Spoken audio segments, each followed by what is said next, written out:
Right, so this is how it's gonna look, and hopefully you guys are content with it. So, first order of business, Steam Labs. They're launching something called Steam Labs. I'm not sure why they're branding it differently to just like the general Steam experience. There's no point for it to be different, but it is. And I'm going to tell you all about it in just a second. 200 ping, that is insane, Cap. I don't know, like, you could probably play an MMO with that if you didn't have to fight other people-ish. But anything else, I mean, you could play a strategy game over the internet. That wouldn't be too bad.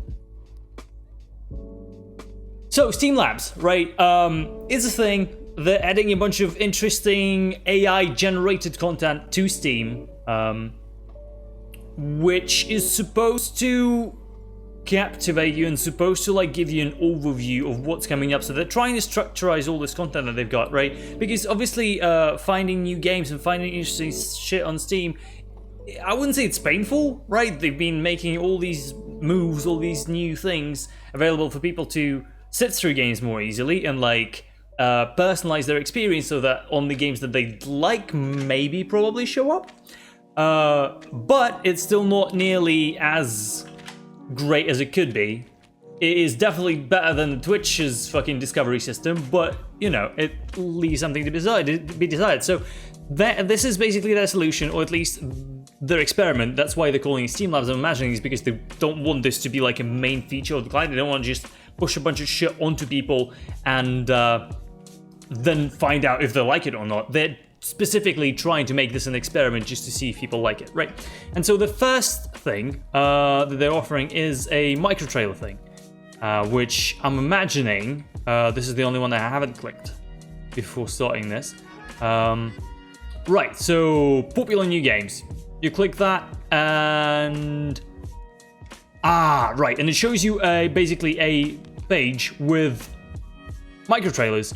And you can hover over them and it will literally just show you the trailers, which is pretty nice. I feel like that should be a core feature of Steam. I don't think there's any issue with it. I don't think there's anything here that would hinder the Steam experience. Like there's nothing, it literally does nothing, right? It does nothing besides animate the actual tiles that you're browsing, it seems, right? If we go on Steam right now, Steam powered, it literally is the same thing, but better, right? So we got all this shit, and it's not showing me a trailer, it's showing me screenshots, right? And if we go down here, it's also showing me screenshots. So it's basically just an extension of an already existing system to like let people see shit better. I'm imagining, right, like I don't want this to be replaced with trailers, I don't think. Although the first bit of it, like the first picture right here could be replaced with a trailer. Which an episode of anime, be right back. Alright, but all of this shit can, like this main picture in the middle can definitely be replaced with a trailer, and you know, no one would be worse for it. All of this could be replaced with trailers. And again, the way they did it is very clever, right? So they show you a static picture. When you hover, it gives you a preview, which is amazing. Like all of the shit that's happening right here, love it. And I think, oh, they actually made it in a way so, okay, so when I hover, it starts playing. When I go away from it, it stops playing. So like it pauses, it doesn't revert back to the beginning, so I can come back to it if I want to, which is really fucking nice. So whatever they're trying to do here, fantastic. I'm just in love. That's great. Whenever you guys want to bring it over to the main client, fucking go for it. And so you can select a category. Yeah, play an entire row. Curating. Oh, so okay, so I have. No, so it's the same interface. Oh shit, and plays an entire row of trailers. Interesting. I see. That's the problem. And scroll to play. Let's see what that is. So it automatically detects where you are on the screen. That's cool, I guess. The big quad videos, what's that? Oh shit, what up? That is also awesome. Okay, it makes some amazing shit. I legit, this is great. This is great. So this larger trailer, I would not mind it being right here, right? That's cool. If you're showing me a recommended featured game and you're throwing 4 trailers up here, fantastic. And it just automatically plays as long as it's not laggy, as long as it's not sort of bloaty, it doesn't, you know, hog my fucking resources, whatever. I'm in it. I'm all for it, dude. Amazing. So yeah, all of these, fantastic. There's new games launching every month. Are you missing something? What are you missing? Type anxiety would be maddening.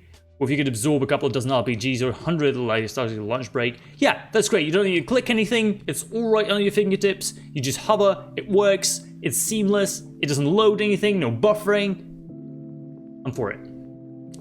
So the second thing that they're trying to push on you is, well, I need to sign in from that, which I don't want to do.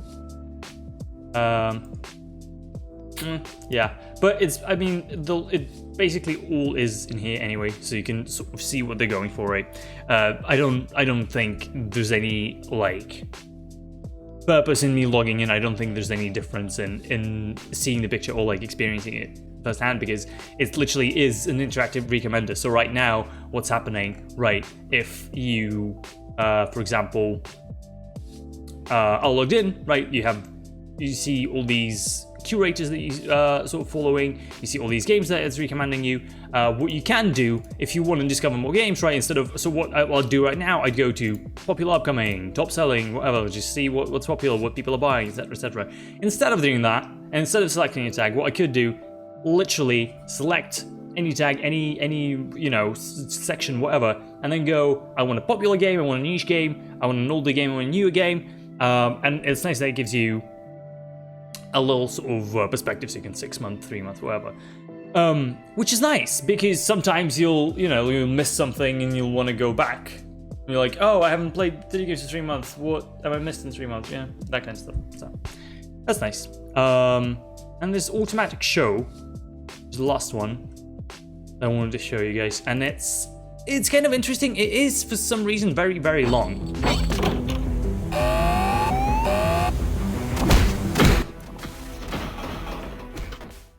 And for some reason, it's not exactly top-notch quality, which is interesting. I'm not sure what is,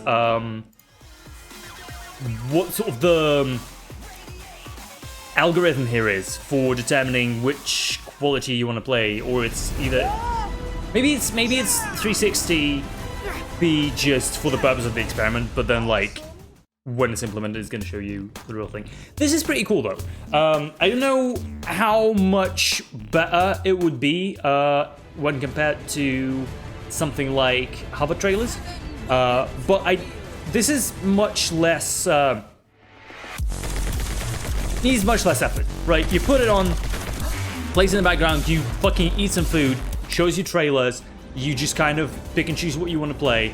It'd be nice to have some interactive element to say, want to play this, want to play this, want to play this, because it shows really quickly. You can't like write it down. You'll probably not remember any fucking names of the games you'd want to play or anything like that. You'll probably remember pictures, and that's kind of it. So, you know, it'd be nice if there was some way to sort of mark which ones you want. But other than that, great idea as well. I'm not sure if this would be like a pop-up that show you, you know, yo, do you want to watch this? You haven't played for a couple of days, like, this is what's happened in a couple of days. Because obviously all of this is AI generated, right? So you can generate 3 days, 5 days, new and popular, you know, top fucking releases, upcoming shit, whatever. So, it's nice. It's nice, especially if it's tailored to you and like that kind of stuff. It's no, I mean, I'm absolutely for it. This is okay. So, when a game pops up here, click to visit the store page. Okay, right, but it's outside the actual video, right? So what if I want to full screen it? Where would this be? Would this be on screen or not? And then again, this is not exactly what's playing right now. Although, let me see. Maybe it's just a bit ahead. Yeah, it's a bit ahead. So this switches and then the trailer switches. Regardless, this is exactly what I wanted, an interactive element. If they find a cool way to implement it, then. What's new on Steam for May 15th, 2024? Let's start with our top 3 featured games. First up is original mock-up video. Okay, so that's what. PlayerUnknown's Battlegrounds is a battle royale shooter that Yeah, no, thank you. The voiceover in the audio is human. The VO script is sourced entirely from the text that's available on Steam's store pages. In theory, this meant that Automatic Show could both write and voice the entire show. However, in text-to-speech tests, the computer-generated voice we used sounded a little stilted. So you tabled that for a bit. We're looking for okay. That's cool though. Some motion graphics. It would be nice, I guess, but I'd need it to stop when I hover. Motion graphics like so. A bit busy. I'd feel like this is a good format because I can pause it, I can play it, I can smash it, bash it, fucking stash it, whatever. You know, like it's basically up to me what I do with it. Whereas this kind of plays on its own. It's a GIF. There's a lot of shit going on there. There's not enough time. Like, nah. But both of the three things that they're offering, I'm absolutely for it. It's very interesting. Okay, so every year we create dozens of experiments around discoverability, video, machine learning, and more. You know who we thought might enjoy seeing them? Everyone. For the first time, you can try, share, and break them, and then share your feedback. These are works in progress. Some of them may turn out great, others may toss out. We hope that most will be improved with our feedback and go on to be a part of Steam. This is the way of Steam Labs. We're always trying new things with Steam, but often only share them with the world when they're ready to be made a part of the platform. Steam Labs allow us to share these ideas earlier and improve them with your feedback before making them official. Like all new Steam features, Steam Labs is a beta set of experiment, work in progress, which will only get better with informed iteration. Share your ideas, etc., etc. So it's basically like a beta for the features on Steam, which is nice. I'd say it's better than just implementing shit and then having to roll back if people are aggressively against it or whatever. It's always nice to give people a taste of it before implementing big features into the platform anyway. And this feels like it's a kind of a big deal. So that's good. I feel like we've covered this pretty much. We just need to move on to the other two things that I have. Not a lot of exciting shit. I've sorted Reddit by month because, I mean, I've been away for like 2 weeks and I don't think we've done gaming news last week or whatever before I left, but I'm not sure. Anyway, but I've sorted it by month and there wasn't too much exciting shit there, but I have got 3 pieces of news that I missed that I'd like to share with you also. But it's actually 4, so yeah. Next would be this, which you all probably already know. I'll quickly just put this on and we can, do whatever. 皆さんこんにちは。任天堂スイッチの総合プロデューサー小泉です。おかげさまで任天堂スイッチは世界中でたくさんのお客様に遊んでいただいています。皆様に心より感謝申し上げます。任天堂スイッチはテレビにつないで遊んだり、 I'll let it play out, I'll talk over it, whatever. They're basically launching a new version of Switch, which is not the upgraded Switch that people were hoping for, but rather the downgraded Switch. Right, so instead of sort of going full stationary and improved graphics, 1080p, whatever the shit, they're sort of collapsing into a smaller device, which honestly, from Nintendo, is not surprising at all. They've been dominating the market with the 3DSs and DSs and with Game Boys and whatever the fucking shit, you name it, since forever. And they made Nintendo Switch in general specifically to have that, multiple purpose for people to both be a home console and a portable console. And so making a smaller, cheaper version of the console that supposedly runs similar hardware, we'll see in a second after the trailer sort of plays out,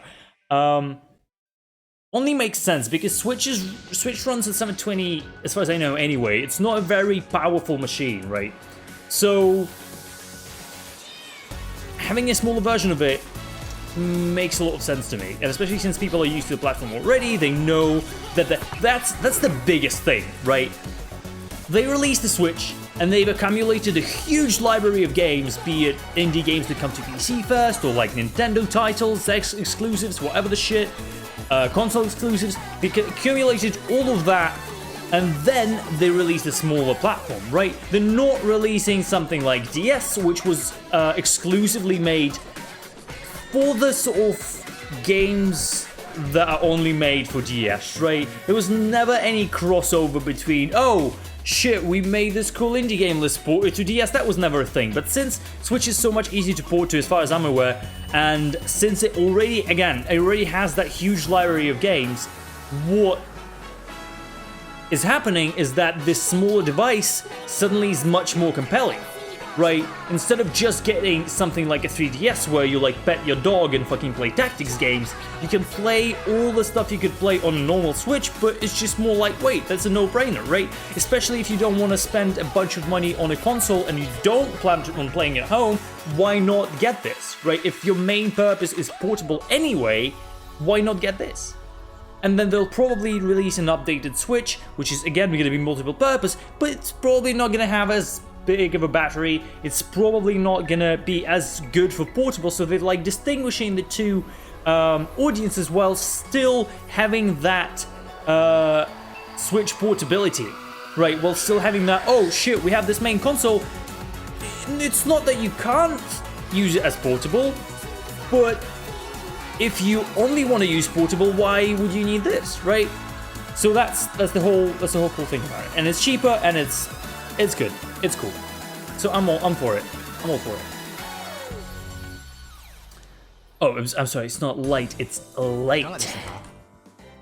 任天堂スイッチに任天堂スイッチライトが仲間入りすることで、さらにいろんな場所に持って行ってプレイできそうですね。 Yeah, so basically, optimize Hellblade, whatever. I don't think it より shows 持ち出 anything. しやすく Yeah, するために I コン think ト this ロ is ーラーは本体と体型にしました。 basically going to be missing a bunch of features 方向 from ボタ the ンは actual Switch. 十字ボタンに変更しています。任天堂スイッチライトのコントローラーはジョイコンではありません。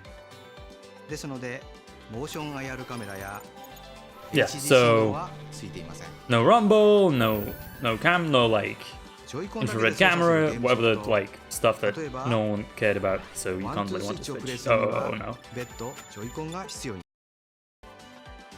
このように任天堂スイッチライト、任天堂スイッチの遊びの世界に新たに選ぶ楽しみ。 So I know, like, okay, so from what I've heard, a lot of people have been complaining about the colors. I'm kind of cool with them, honestly. Like, I understand that people wanted a red and wanted a blue and wanted like a proper yellow or whatever, but these are nice. Like, this yellow color is spot on. Turquoise, it's probably going to look better in person. I love turquoise as a color, personally, but it's probably going to look better in person. Gray, I'm ambivalent. Okay, you know, if you want something neutral, whatever. But people have been like up in arms about the fucking Switch colors, so I don't know. But I know they're releasing two more sort of collector's versions of the Switch Lite with the new Pokemon game. So this is coming September 20th, which is quite a ways away still, so like a couple of months. But yeah, they're coming with a couple more colors for the stuff, for the things, for the collector's edition Switches, which is pretty cool. Let me see if I have the article right here. There you go. And so this is basically, I hope you can see it. You can, ish, kinda, sort of. It's just sort of. Right, cool. You can barely see it, but that's fine. I'll read it for you. So this is a.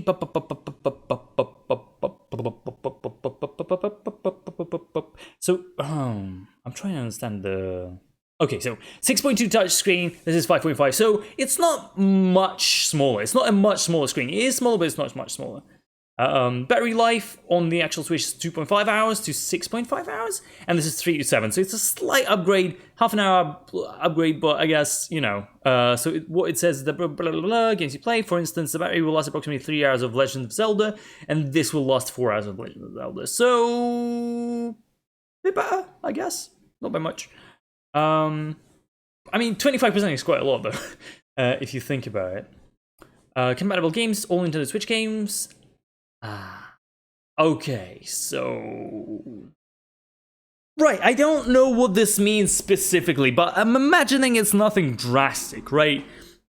So, all Nintendo Switch games for Nintendo Switch games support handheld mode. So, I'm imagining this excludes games like 1-2-Switch, stuff like, you know, fucking Nintendo Labo or whatever, right? The ones that need you to detach the Joy-Cons, and everything else is compatible, so I can't see there's going to be much of a difference. Joy-Con control is not included, obviously includes a dock, and this doesn't include a dock, so great. But yeah, that's basically it. That's all we know. I don't know there's going to be any different sort of tech in there. I don't know that they're upgrading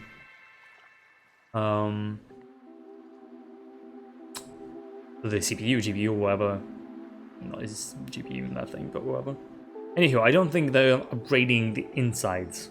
So it's basically just a Switch crammed into a small machine, which is fine by me. I've been thinking about buying a Switch. I don't know if I'm gonna get baited by this. We'll see if they give us some more info on the actual new Switch that's coming out. If it is coming out this year, holiday season, I might hold off for that. If this Switch Lite is intended to tide us over, and it's gonna be sort of the Switch is probably gonna, like, if the Switch is gonna stay for another 6 months to 8 months, I'll probably buy the old Switch, which is fine by me. But anywho, I'm holding off on my purchase anyway up until we get some more info, and hopefully we do get some more info. So that's kind of it. Moving on swiftly.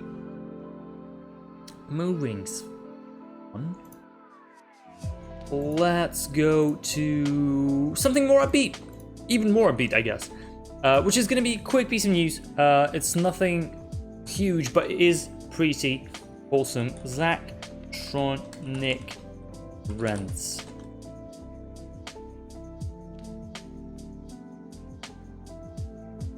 There we go. That didn't fit into my new thing. Oh shit. There we go.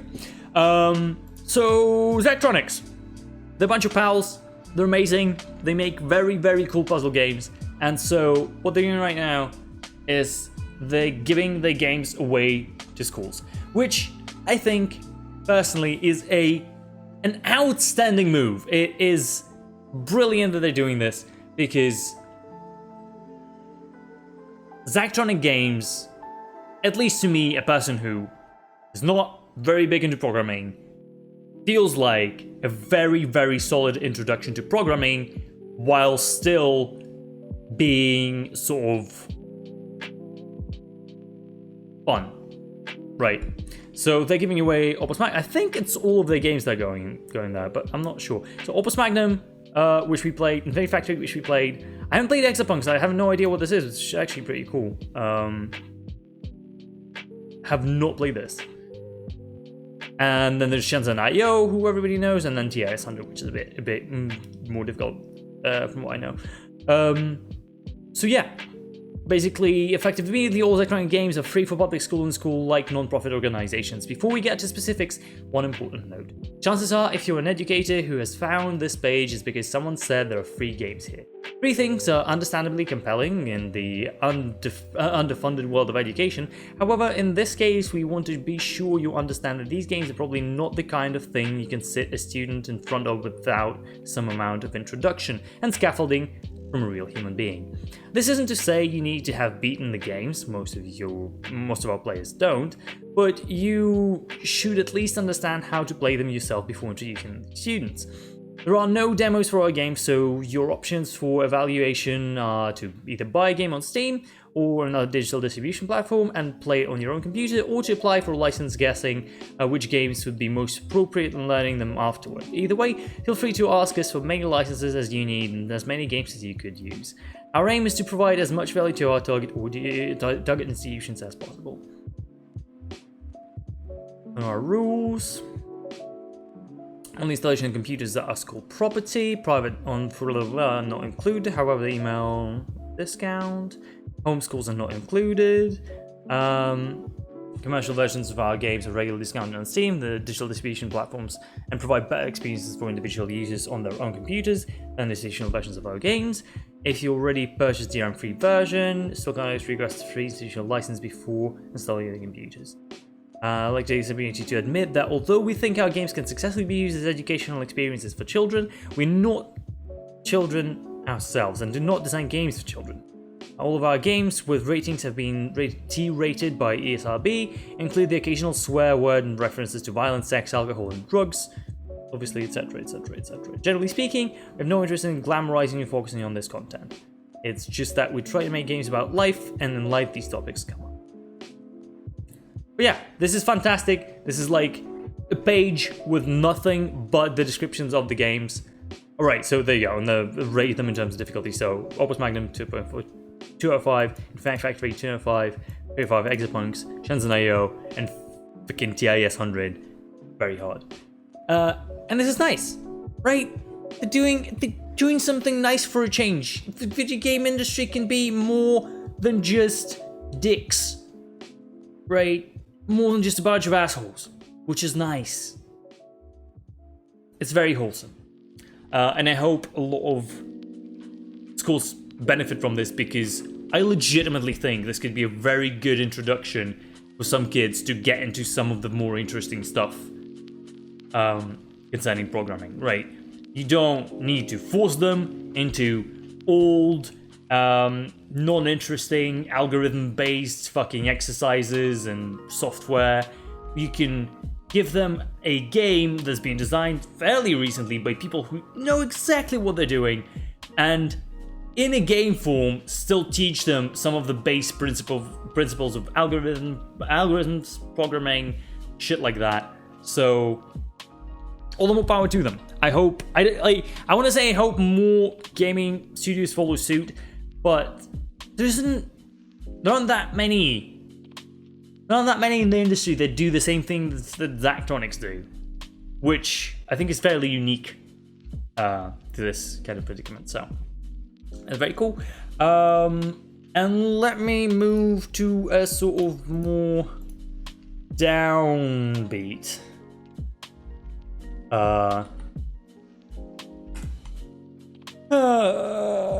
G2A, bunch of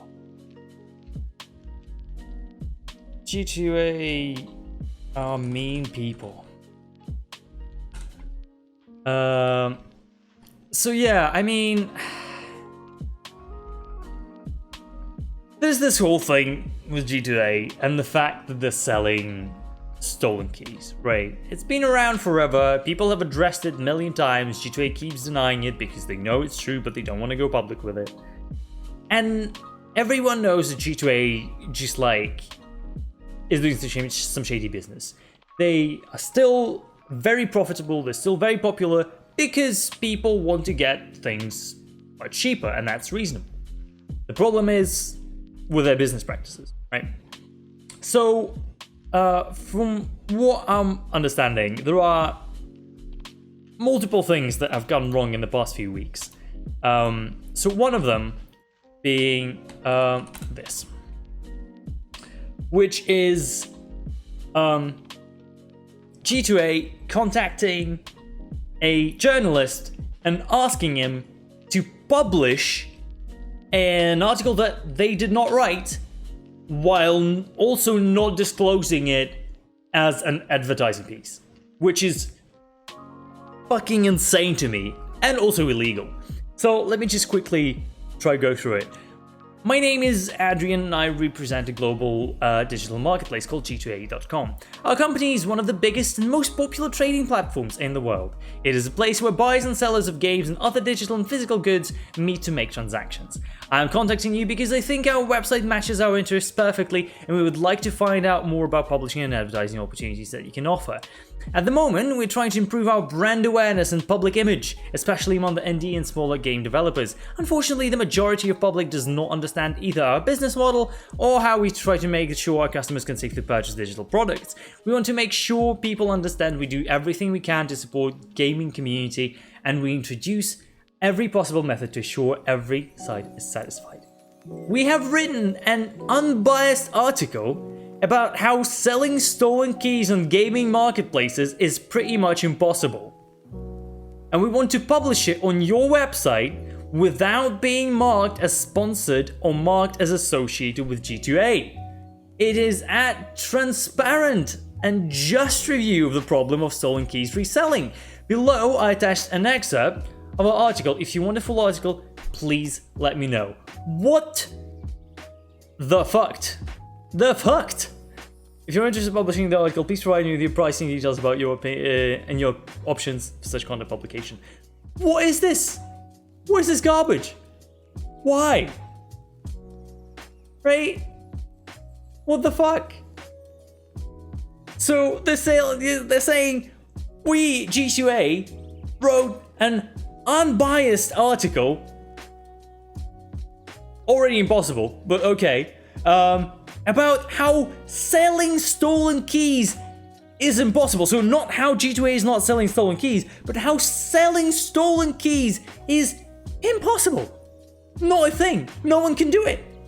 You know? So it's like, oh, this is in no way affiliated with G2A, right? This is just like an article by some journalist who's claiming that it's impossible to sell stolen keys, so we must be in the clear, right? So it's absolutely fucking bonkers. So they're sliding into someone's DMs, being like, yo, what do you think if we just kind of publish this article, but it's nothing to do with us, and you wrote it? But yeah, it kind of puts us in the clear, but it's not done by us, and it's totally just and unbiased. So please, right? What the fuck are they thinking? And it's fantastic that this guy came forward with the email and be like, guys, this should not be happening, right?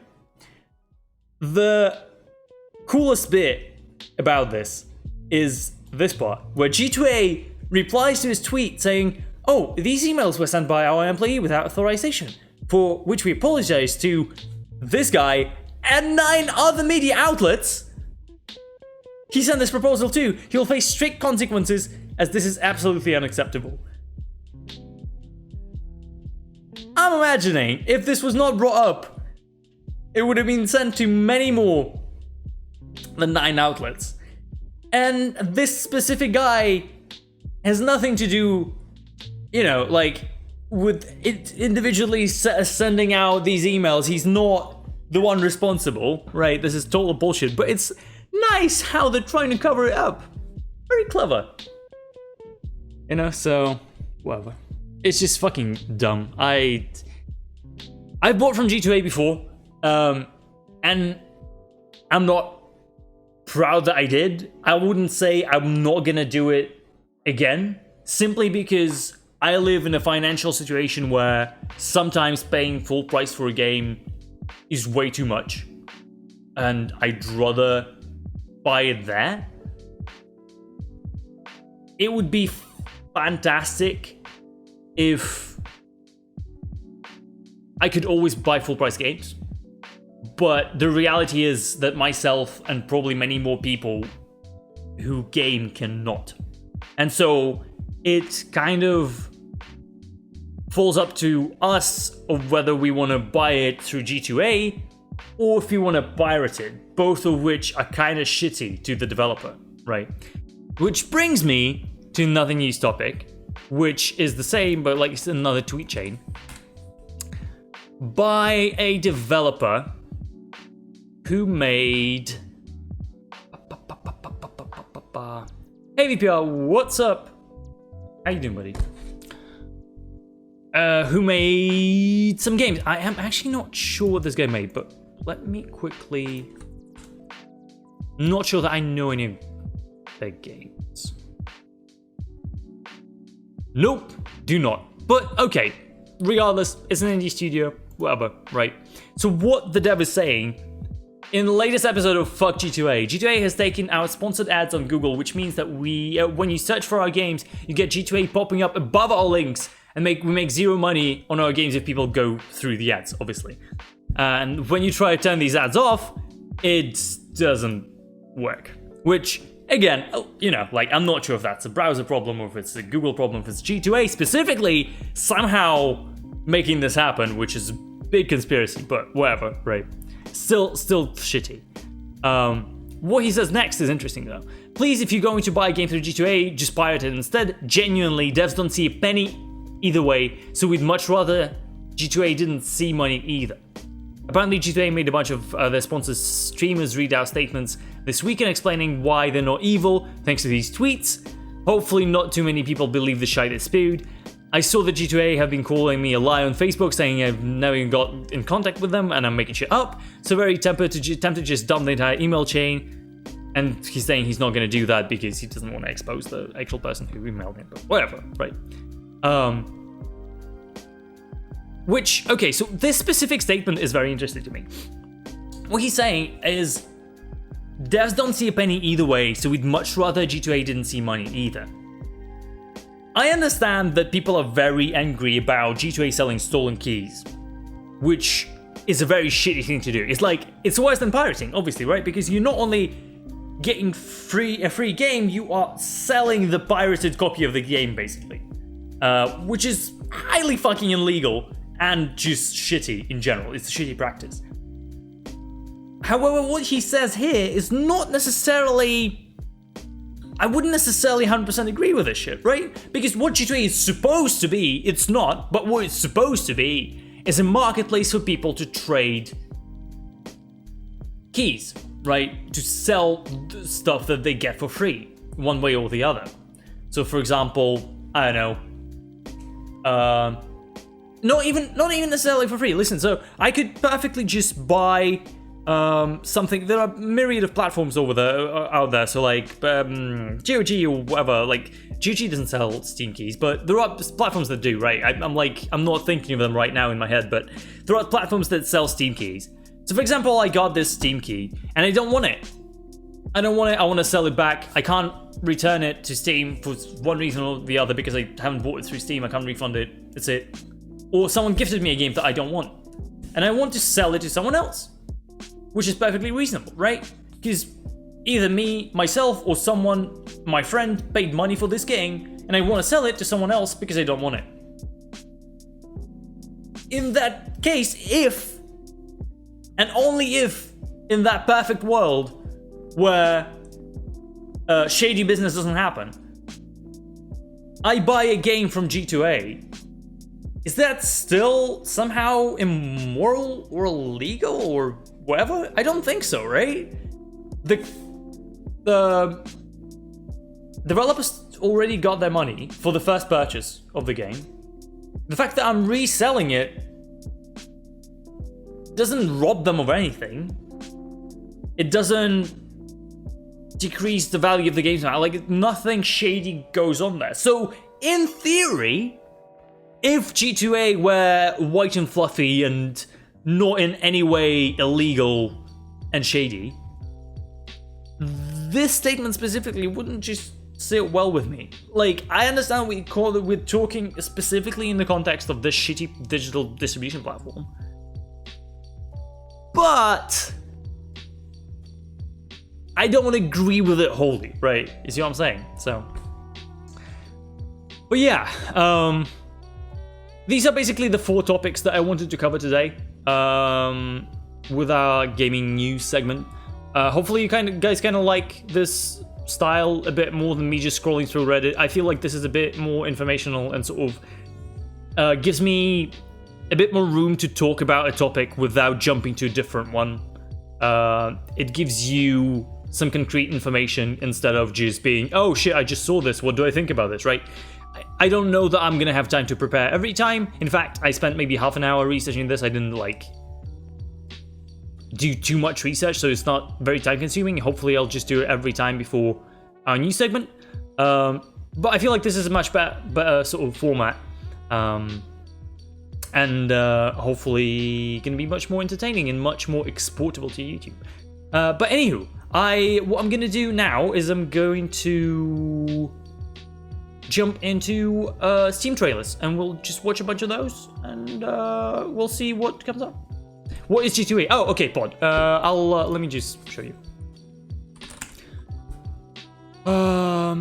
Yeah, I kind of forgot that. I kind of forgot that people, not everyone knows what G2A is. So G2A is a platform where people supposedly sell keys. Instead of buying something off Steam from a developer, you buy a game from another human being, which is much cheaper in most scenarios. Why it is much cheaper, people are saying, is because G2A is, for the most part, selling stolen keys, whether it is by the way of themselves or through people who are selling it on their platform. Regardless, they're selling stolen keys, which is not cool, so you basically get them for zero and they sell them for some profit, which is shitty. I'm back, or go on Instant Gaming. Yeah, so basically this. So I don't know if we'll... Yeah, there's Youngblood. Let me see what it actually costs on Steam.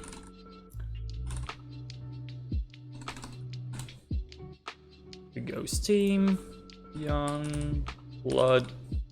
Oh, okay, so it's not cheaper at all, which is interesting. But a lot of games would be, right? Especially because some of the stuff might not be on sale, and shit here is constantly discounted, so like Dark Souls 3 will cost nothing, right? Instead of fucking full price €60, it will cost you €11 hot deal, fucking global key, wherever they got it. Whatever. But yeah, Pod, this is basically the platform. Which, again, for the consumer, very handy. In terms of business practices, Anna.